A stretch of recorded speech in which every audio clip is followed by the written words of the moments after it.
Lawsome, the podcast for law firms.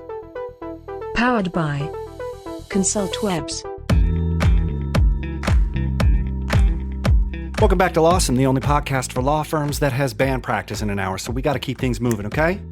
We're here to inform, educate, and entertain the legal community on the latest in legal marketing and law firm development. I'm Jake Sanders, he's Paul Julius, and what did we say about the woodwind section? It's going down. Oh, man. It is. It's going down right now. I switched, actually, from trombone because it wasn't wacky enough for me. No way, you played trombone? That explains a lot. That explains a lot. I'm not that depraved. No, but it shows that you have a big heart. The trombone players are the most heartfelt people in the orchestra. Really? I always thought they were the ones with the best reach. They're sensitive. The Scottie Pippen of the Man, you get that slide coming around your ear or, yeah. Let's conduct ourselves appropriately. Count everybody in on what's happening on the show today. All right, folks, here it is. On the show today, we're talking about visualization, success, and million-dollar mindsets. First, with an article from Inc.com, and then we talk to the millionaire maker herself, Wendy Witt, about 6 steps to building your million-dollar law firm. And since she's been here before, she knows what's coming with 5 questions we ask everyone. Pull up a plate.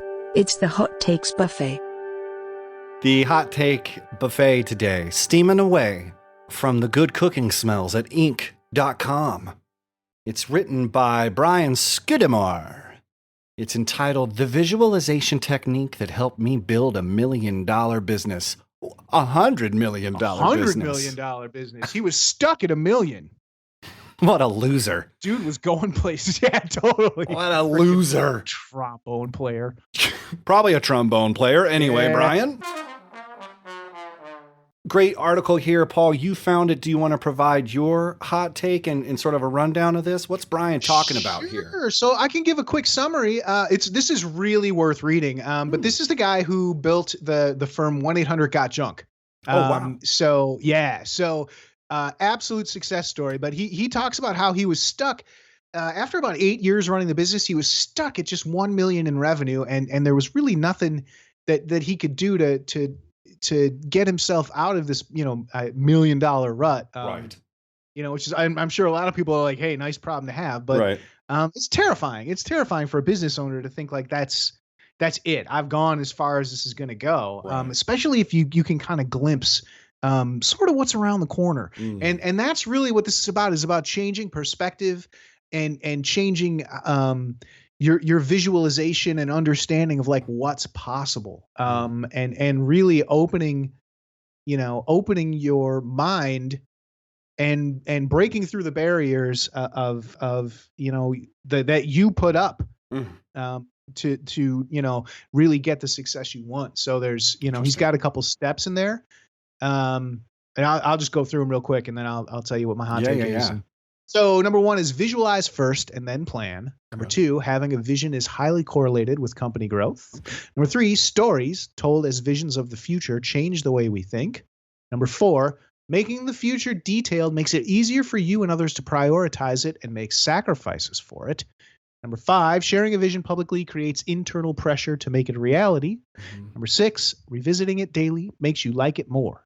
Interesting. And so the one that really sticks out for me is the detailed, about thinking about it and really digging in. All of us are creative or have something that we imagine or read a book or watch a movie and can kind of, put ourselves in there or, get some details. Maybe you imagine if you're in a bad meeting or having a bad day, you've got your happy place that you right. transform yourself to. And I think, to me, that's what's really key to this, really working is it says, transplant yourself 5 years in the future, and you see yourself looking around at your life and your business and you're in a place where it's already happened.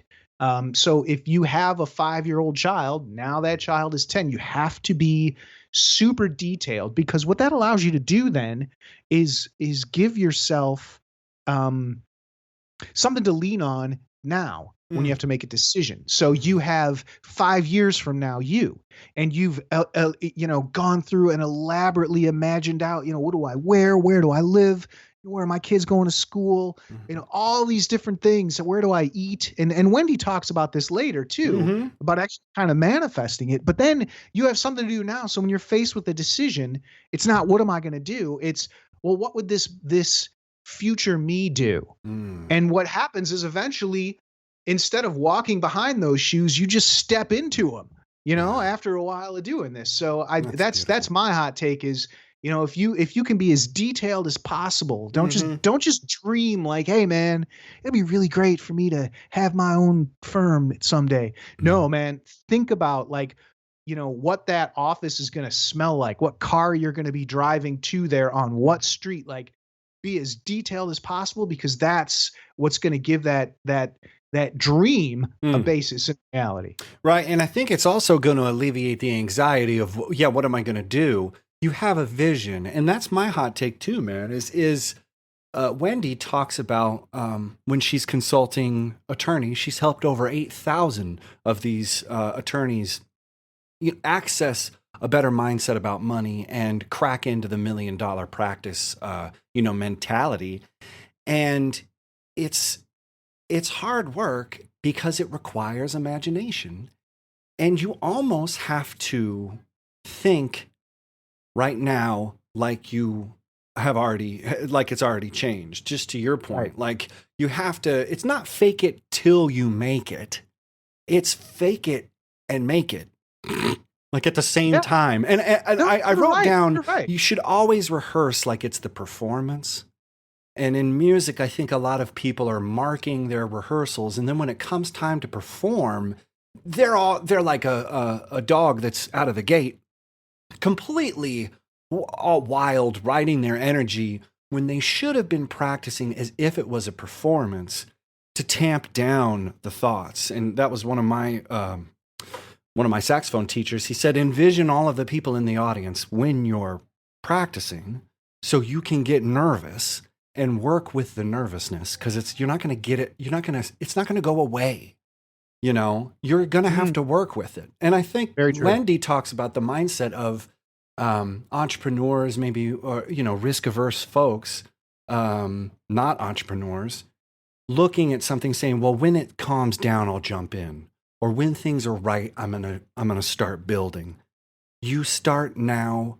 You've already built it. You have to visualize something for it to take place. And then you're going to, be more sure with the steps you take. And another hot take really quick, and then we got to go to the interview, is I think by having a visualization and a plan and a system to get to these things, it takes off the egoic qualities of I'm going to get rich and I'm going to build this thing. You're saying you're doing this for the future you, the future family, the future employees, the staff that's going to be depending on you, the community that's going to be relying on you. That's the future you. It's not just you. And I think a lot of people say, oh, I don't want to be all money grabby and stuff because it makes me feel like it's too much about me. If you don't have a system or a place or a mindset to help you visualize what it's like when you do attain success, you won't know how to behave when you get there. So maybe you'll make a mistake, or maybe you won't, you'll be weak, or you'll be too strong and, your eyes are too big.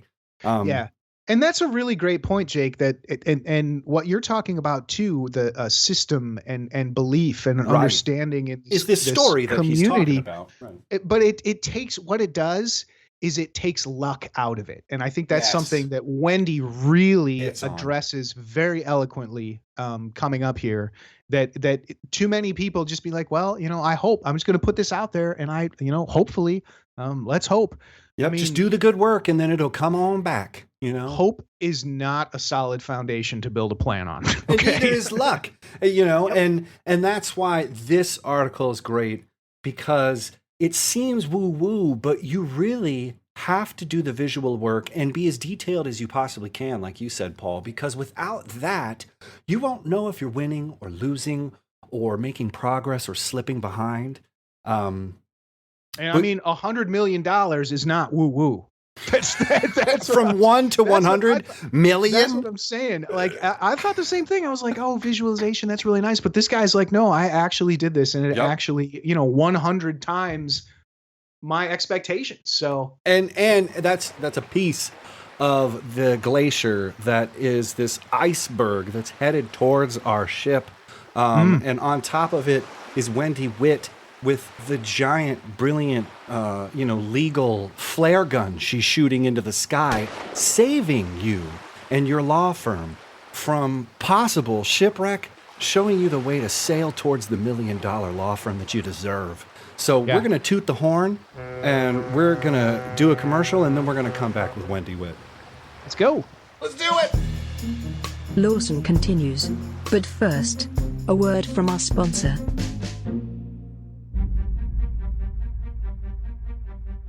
The internet can be a cold and unforgiving place. Every day, thousands of law firm websites go unvisited and unfairly labeled as worthless due to the inattention or misguided attempts at do-it-yourself marketing by their owners. Poor optimization and bad design principles have left these sites unable to realize the full potential of the digital landscape they're forced to exist in, and they're now trapped on page 3 of the search results in an endless cycle of bad management, leading to poor results, leading to disillusionment and loss. There's hope for these neglected websites in the form of a digital marketing company focused exclusively on law firms. Since 1999, ConsultWebs has helped hundreds of lawyers connect to thousands of clients across the country using sound marketing principles based off an exhaustive track record of marketing campaigns that have already proven to be successful. If your website is underperforming, call ConsultWebs at 800-872-6590 and get the clicks it so desperately needs. Please don't let another day full of unvisited pages go by. Take that step and call today for them.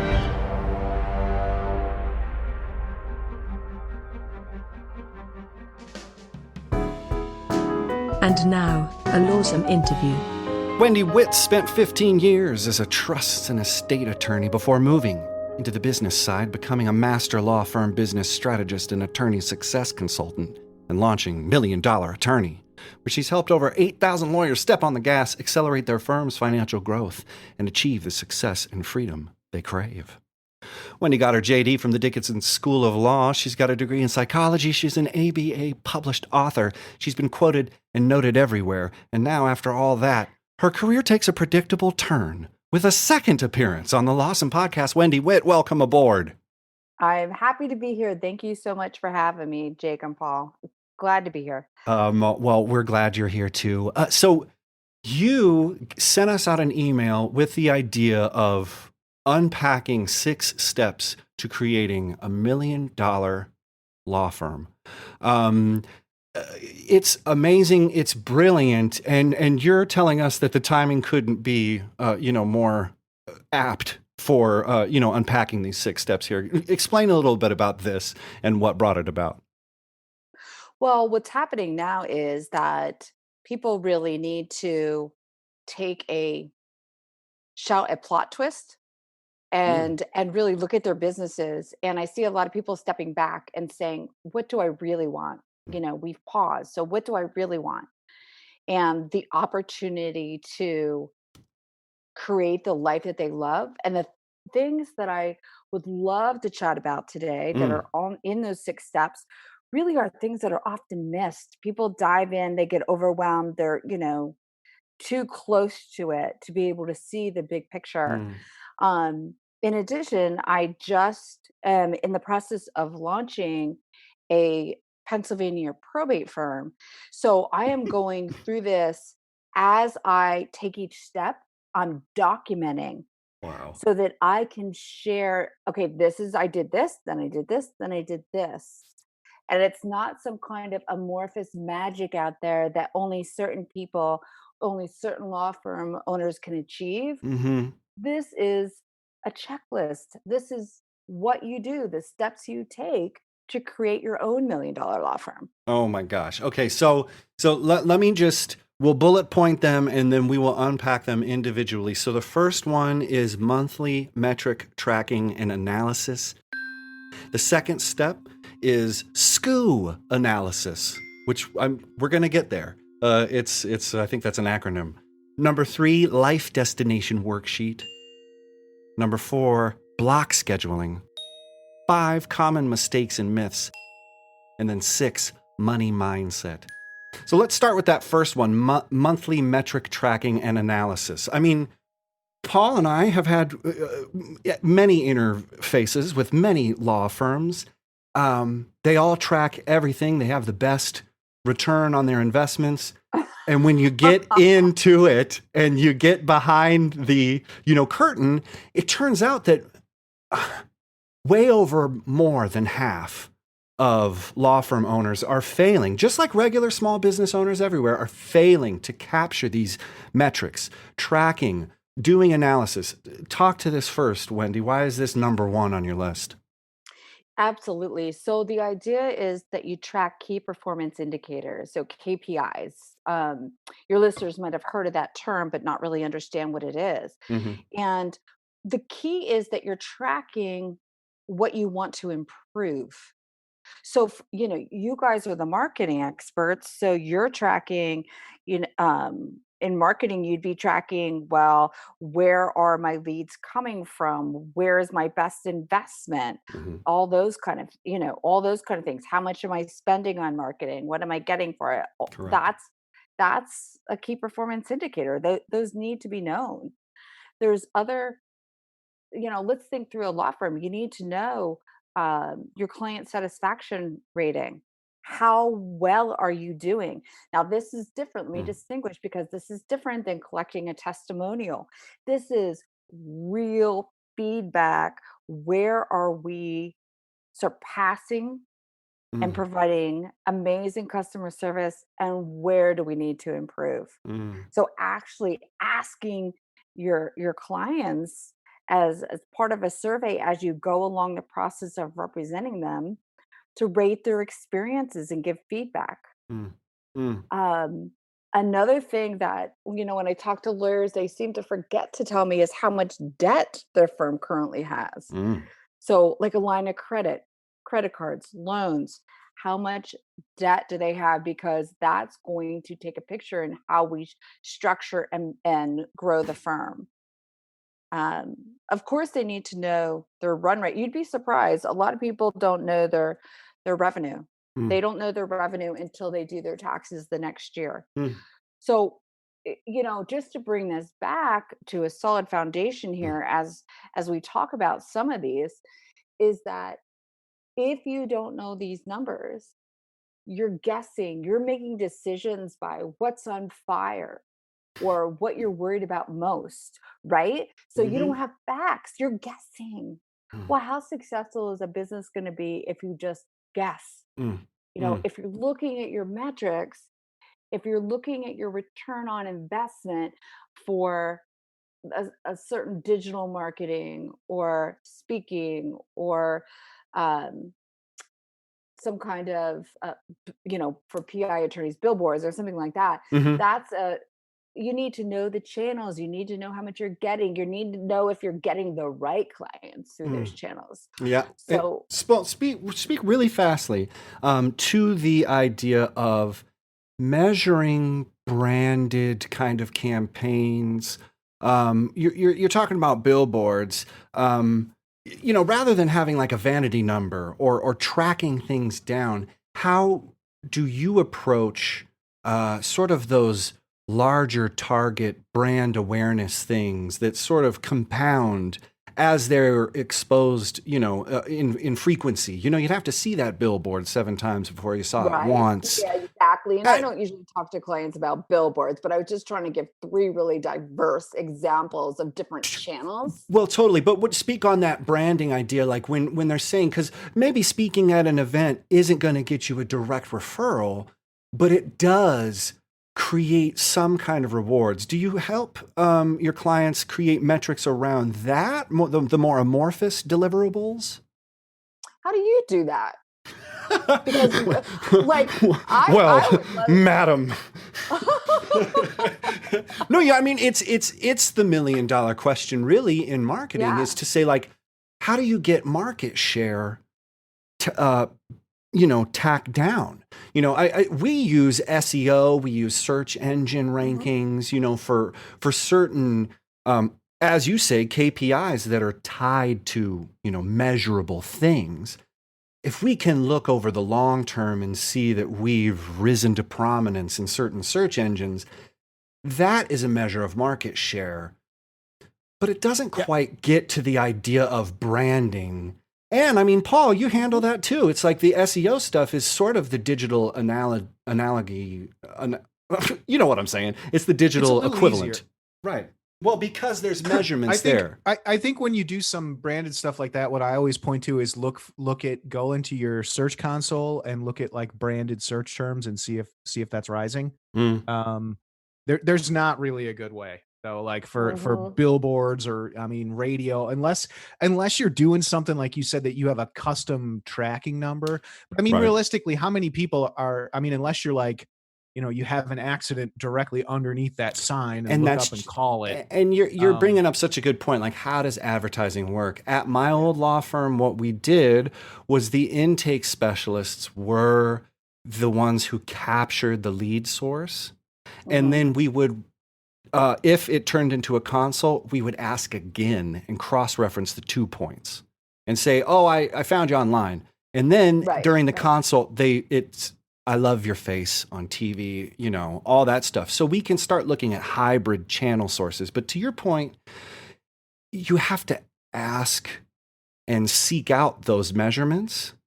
And to your client, this isn't a client testimonial that you want to get.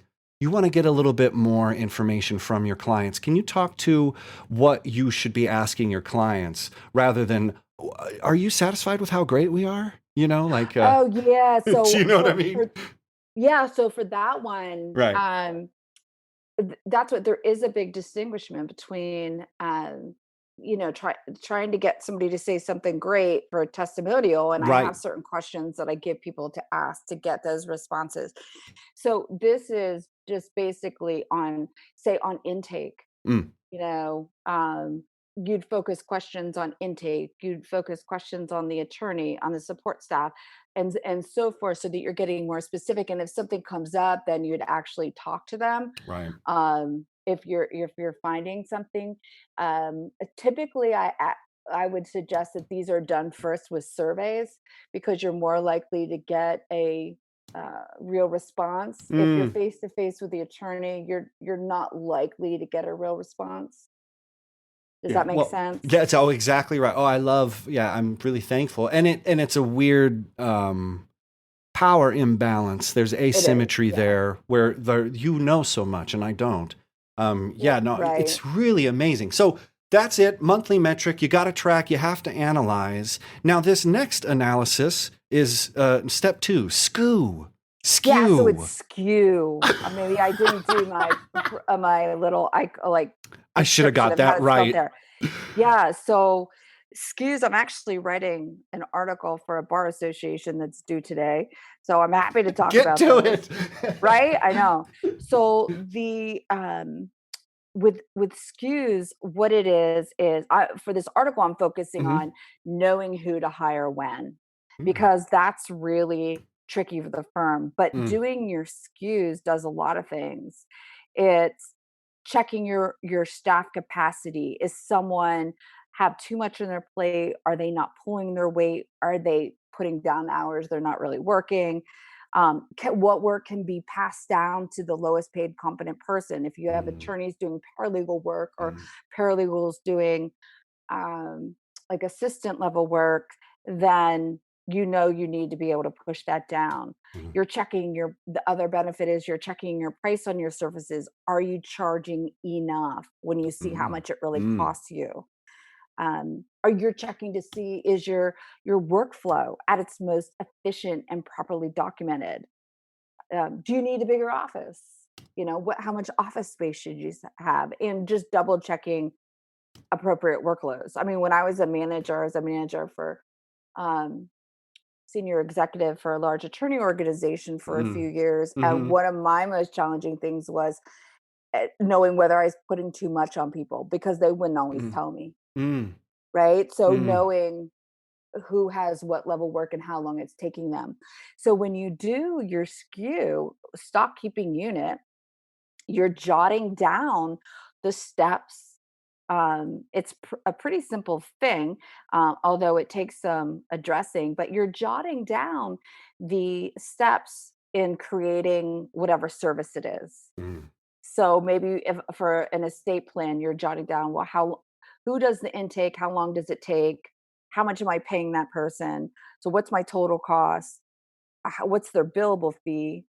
Um, and then go down. Well, you're going to do the intake, then the strategy and design, then the confirmation, then the Mhm, drafting, mhm, and and so forth. mhm. And if you do this for each of your most popular services, you're going to have answers in front of you that are incredibly valuable. All those things. What's the process? You need to document processes. One, so you have consistency. Two, that you're not held hostage by someone who leaves or has unreasonable demands because they think they're incredibly valuable. And then when you go to sell the firm, like I'm all about building a firm that you can sell that actually has some value. It just doesn't disappear. So when you have all this documented and people can see your key performance indicators, your revenue levels, your profit levels, all that, plus their SKUs, everything's documented, they can just walk in. Your firm's so much more valuable. And so, a question about just in the first one, you're asking seeking client intel. For the second, when you're dealing with your stock keeping unit analysis, you're talking to staff. You said if you can hit the waypoints on the journey of your caseload from intake to disbursement, and then analyze, work processes within that. Are you also seeking information from your staff to maybe identify problems that you might not be aware of? Because it's great to know that we can have all these things. It seems overwhelming. Wouldn't you want to outsource some of this information, or do you use staff surveys in this analysis? Oh, Absolutely. okay. Well then. Absolutely. You need to find out how they're doing things. And it can be sometimes hard to get staff. Some staff who are uneducated about the value of this may push back and they might not want to document, right? Because that having it all in their head makes them more valuable, they think. But that also means they can never get a promotion, Mm, they're trapped. right? So they can't ever grow and do better and move up in the Wow. firm because they're stuck if they're the only one knowing how to do it. Wow. And then for those who are like, "Oh my gosh, I'm killing myself here and I have too much work." It's a benefit, it's a win-win. Totally. And staff do see that once they see the benefits Well, of it. and the sad part is, I just wish you would have told me that you were overwhelmed. Why didn't you just tell Right. me? I could have helped you. Why didn't you just tell me? Speak to maybe people who are overwhelmed, or to maybe people that aren't aware that they maybe need to check in with folks in that regards. Yeah. So I always recommend that um, there are monthly coaching Mm. sessions you certainly need to be available during the week to provide feedback so people can keep moving ahead on their cases and their workload. But in addition to that, there really needs to be a coaching sessions where you're helping them move forward as a human being and a team member.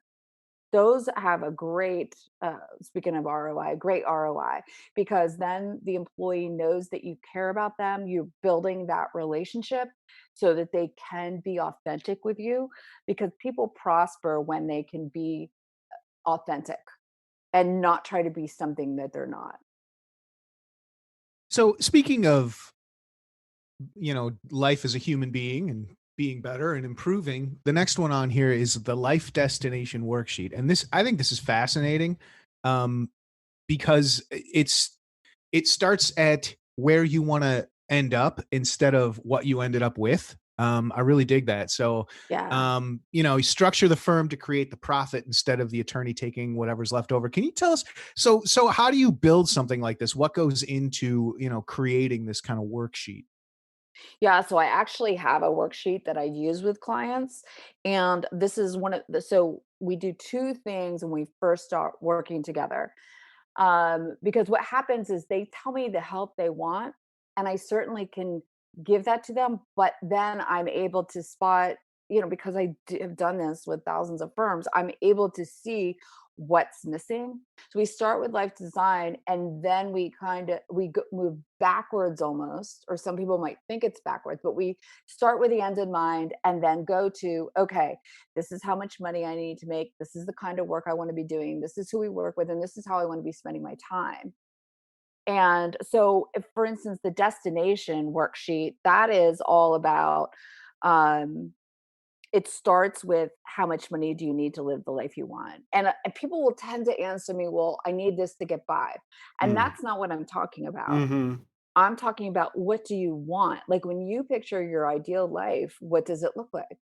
Yeah, is it And subsistence farming, like in a yeah, burlap sack? right. Like that's what you want to do? Oh, Yeah. Do you want to great. live like you lived when you were in law school, or do you have Right. another vision for you? So, I mean, it's a worksheet where we're going through, what do you want your mortgage payments to be? If you want, what are your HOA fees? What gifts do you want to give? Grandchildren, children, friends. What do you need to save for retirement to get where you need to be? Like, all the basic things. you know, we we go through that and we list, okay, this is where you are now. This is how much you pay now. This is where you want to be in a year, 3 years, 5 years, and so forth, so that you can see where you're going, because you're much more likely to go there. And then the second part of that is, where's your profit margin? Where's your profit margin going to be? What's your average fee? How many clients does it take to get to this? So we go through the whole analysis so that people know this is what their marketing needs to provide. Like, that's the last analysis. Your marketing needs to provide this many clients a month, or many leads a month, because you close this percentage, and your average fee is this, and you want to work this many weeks of the month or year, and so forth. It's so beautiful that you line up the life metrics next to the business metrics and Hmm. say the disparity in between these things is what marketing needs to make up for, is pretty fantastic. And it maybe helps people approach, and I'm interested to get your thoughts on this, as marketing as insurance of business development rather than a cost center that you invest in. Because the way you just Mm. framed it it has a very policy kind of vibe. But maybe in the execution, it turns into a gamble, or, speak to that. Do you feel a thought there? I mean, getting people to think of spending money to get it, to make it, to match this. I mean, do people have an aha moment, or are they fighting you on this? Just, this. Um, Once they see that it's a system, Mm. because one of the main systems in a successful business, including a successful law firm, is the marketing system. So once they see that needs to be in place, and we talk about what to spend, percentages of revenue, like those kind of metrics, Mm. it seems to be make more sense of them. And usually, to tell you the truth, I have actually turned down clients who just couldn't get that business perspective. So an attorney, I was having a conversation of whether it'd be a good fit, and Mm. I'm thinking of one attorney in particular, but I'm sure there are many. Um, she thought marketing was taking away from the money she could spend on servicing her clients, and she could not get beyond that mindset. Mm. So I couldn't help her. So Like, I just it seemed like a loss, and there's nothing you could do to, yeah, because it does seem like money out to a lot of folks. yeah, I guess when you're not measuring the return, when you're not thinking of it as an investment.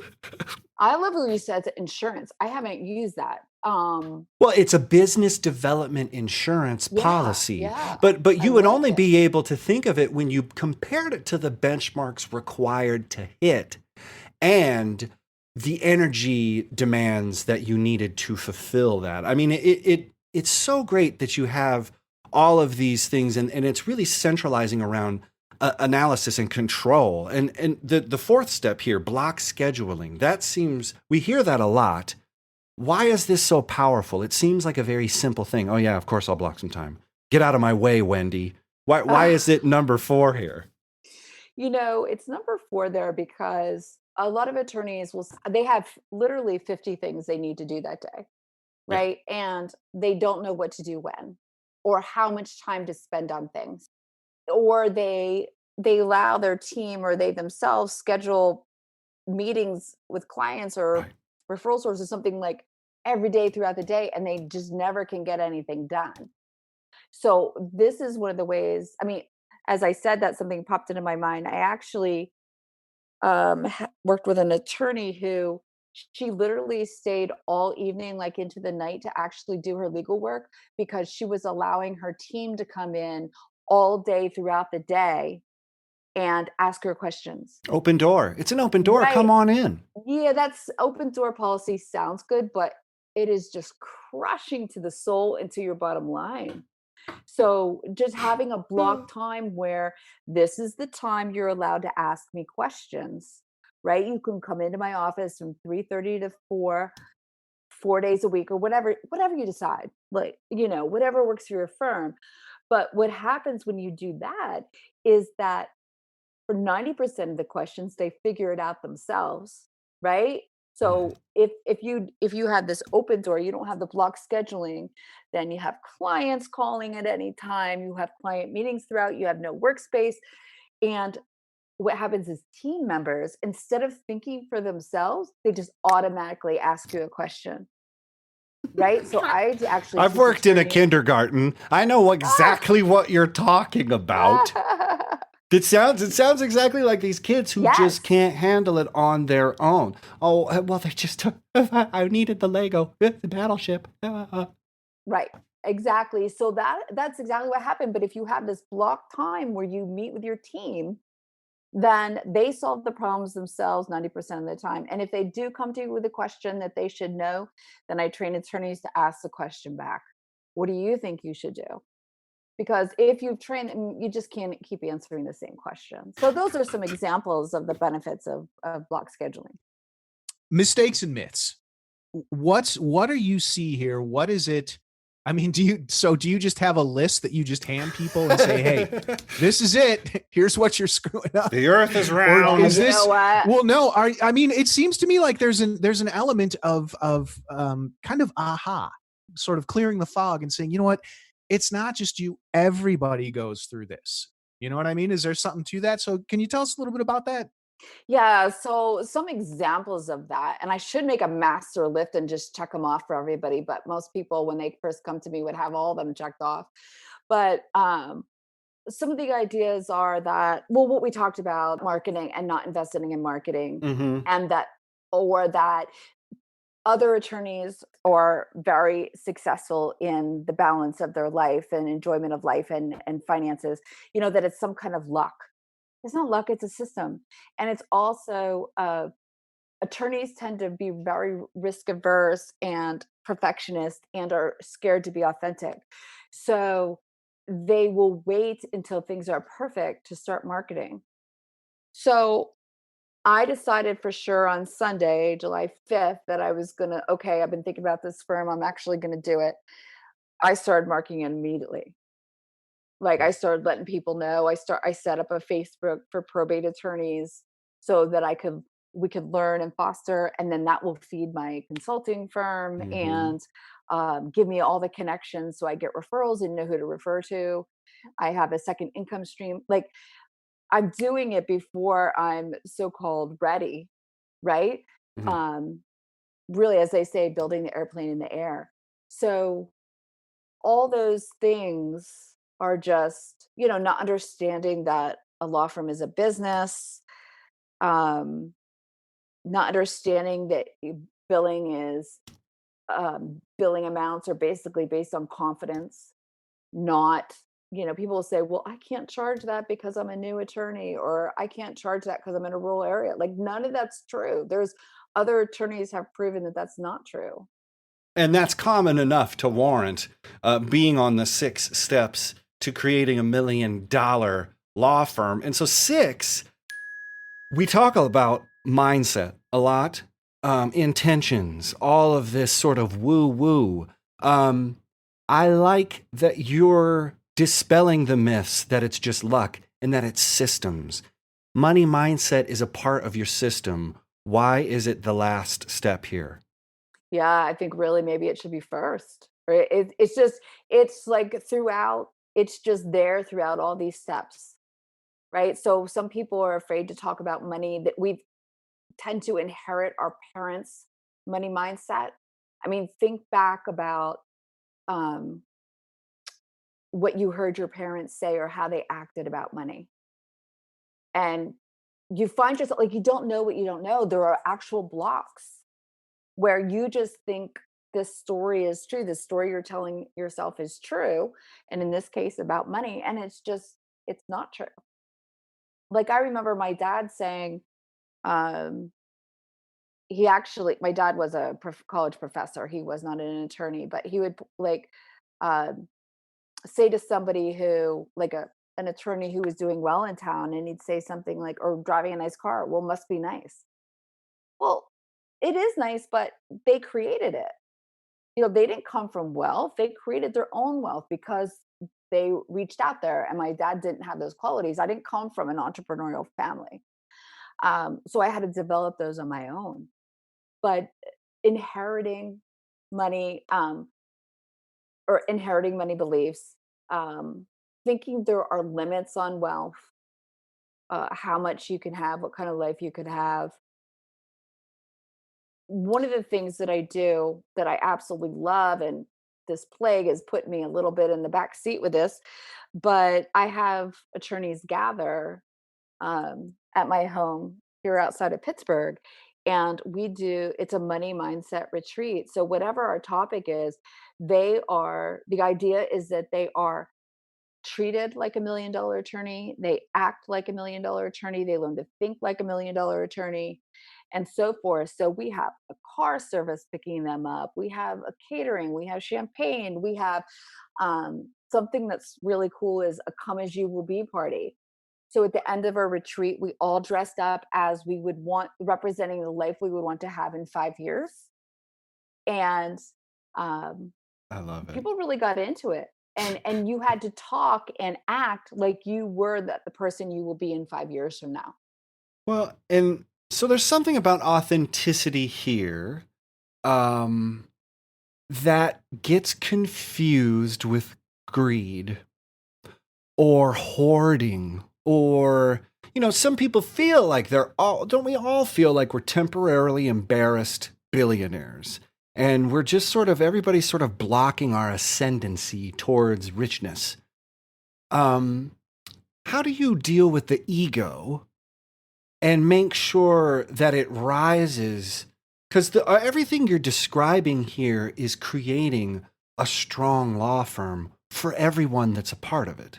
It isn't just to create this $1 million attorney, like you're creating these systems that then feed into, the communities.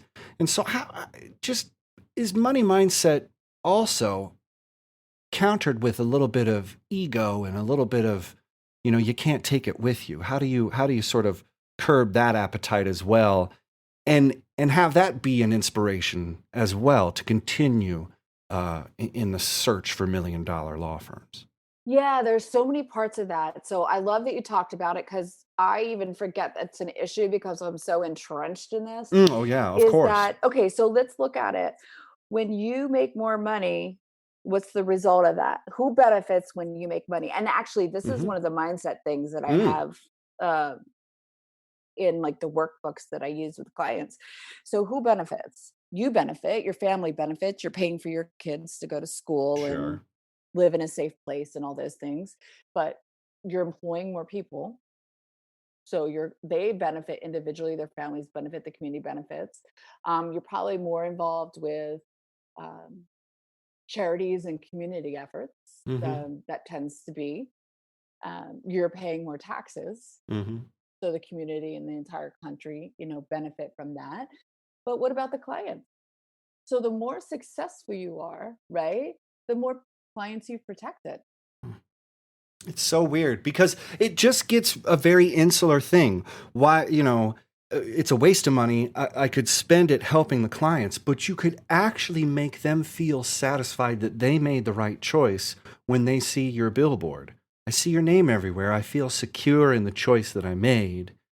You may see that as a waste, but your client could see that as proof that they've made the right decision. It's Yeah, and interesting that they're how these part of things it. work. Yeah, so with the probate firm I'm building, like it is not just we're filling out the papers and filing the whatever and going to hearings.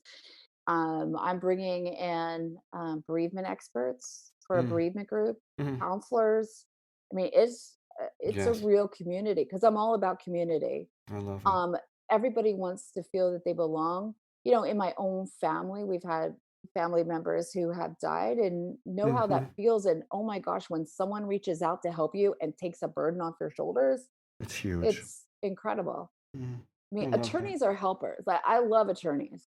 Mm, Not all attorneys all the time, but most attorneys in general, I absolutely adore them because they are just taking on their clients' issues so that their yeah, clients can heal or just be as a family or just go on with their lives yeah.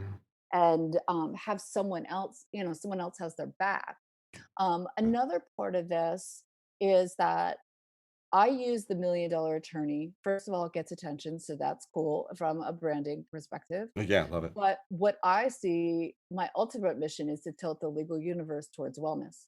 So, what I see is that when you reach that tipping point, you've developed personally along the way. You've been able to move through fear, you've taken risks, you're building relationships with people, and you have the opportunity to have your life a lot more in balance than you did it at 100,000 or 250 or 500,000. Mm, You're mm, j- you have the tools to be doing the work you want, to be employing people or outsourcing with people to do the work you don't want. There's a huge difference in happiness levels. It has to be there for an attorney to be successful long term. Um, there was one other thing I want to bring up, and that's a success principle, which I consider the number one success principle of 100% responsibility. So there is no blaming, there is no, this is a mindset development is you need to act as if and think as if where you are in your life is 100% your responsibility. You are responsible 100% for your relationships, for your financial situation, your health, and so forth. And when you act as if this is true, you feel powerful because you're in control. You're not a victim. Someone else didn't just get lucky. You can create that quote luck. Life really changes when you take that perspective. There's no more whining or blaming. Um, there's just the path you want to create. So I'm curious about that, and you talked a little bit about healing and just now talking about taking responsibility. Have you ever? I guess this might be kind of a maybe a hypothetical, but maybe more of a testimonial or a success story you have. But as you know, has a lawyer ever come to you and just said, Wendy, I don't know how I got here where I am right now, but I hate it. I've never I don't this wasn't what I envisioned when I was in law school. Somehow I got pushed from here to there, and nothing is right. Have you ever like started at just almost like ground zero with someone, and rebuilt it for them, or given them like Honestly, empowered them to do that? yeah. So most everybody that comes to me from consulting is at that point where they Really? are is not sustainable. Yeah, the people who are willing to invest with me are at that point. Yeah. It is so widespread. The unhappiness in the legal profession is so widespread. And this is the way talking about these things and teaching and helping and consulting. This is the way I can make a difference. Um, because most attorneys feel overwhelmed. one thing that is hard to overcome, and it's a constant battle with myself, is that when we go through law school, I think of it as a film or a shade that goes over us, our eyes, and we Hmm. then see the world as everything that can go wrong. Every conversation, even with a spouse, if they say something that's inconsistent, or it just bleeds through. You watch a movie and you're like, that's not right, that's Mhm. not accurate, and it shades everything, and let alone marital discord. But you see what's wrong with everything, because in many ways that's our job. But when it bleeds over to personal life and your perspective of the world, it's really unhealthy. So it feels like you're doing everyone a service by helping them not conflate success with luck and to really take a little bit of ownership. And these steps are amazing. So how can people find more about you, Wendy Witt, online and connect with you and be a part of this movement? I would love for your listeners to reach out to me at milliondolarattorney.com. And then I'm very active on LinkedIn, because I just love being part of the community. 5 questions we ask everyone. What was the last book you read? The Memory Painter, a novel. Bingo. Number 2, what is your favorite place? By the waterfall at my house. You have a waterfall at your house? We do. Waterfall pond. Yeah. Man, I aspire to that. Whatever. Okay. Yeah, totally. Number 3, what sites, blogs, newsletters, or podcasts do you regularly check in with? I read everything, all law type of stuff on Twitter and LinkedIn. Number 4, if you were stranded on a desert island and could only pick one condiment to take with you, what would it be? Salt. Yeah. Last one. Number 5. Smoked salt. Smoked salt? Smoked salt. Whoa. Wendy. Hold on. Yo, you can't get so fancy here. That's fine. No salt shaming.